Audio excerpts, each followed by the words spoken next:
Okay, everyone, this video is going to be how to log into the STAR online testing platform to give practice assessments in your classroom so that students will know how to use the various tools that are available.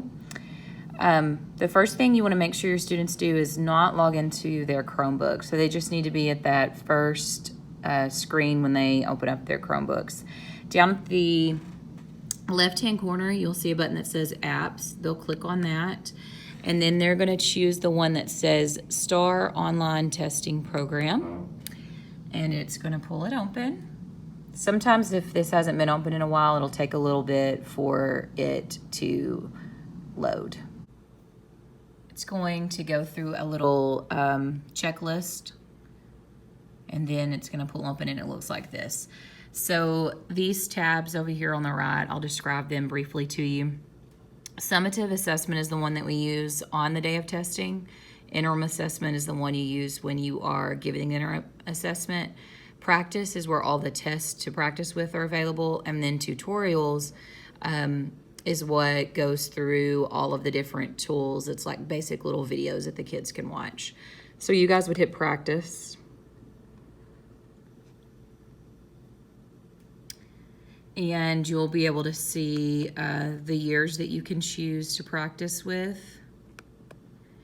and the grade level, the subject,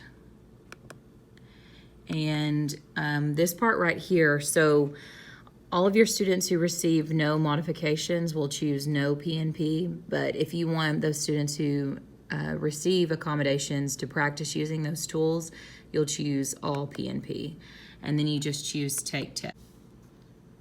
Okay, so it's gonna ask you to check that you can hear it first for students that receive accommodations.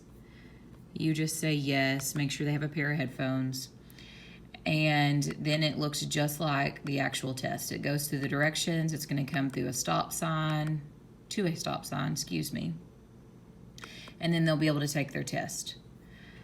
And these are all the tools that are available at the top. And then, of course, they can click on different words that will give them a synonym or anonym for whatever the word is. And it'll also provide pictures too. Those are called pop-ups. These ones right here in the corner are called rollovers, and it basically rewords what the student has just read and makes it a little bit easier for them to read. One thing you need to remember when you're given this assessment is that it's not going to track the answers for the students. So you either need to go into Eduphoria and make a quick test key, or have them write down their answers, or however you want to do that to be able to grade it. The interim will grade it for you, but when you're giving these practice ones and letting them work with the tools and all that, it's not going to do that. So you could use these as bell ringers every day, and the students could log in and you could say, okay, do question number 4, and then what tools did you use, etc., and then go through all the answer choices with them. Let me know if you have any other questions.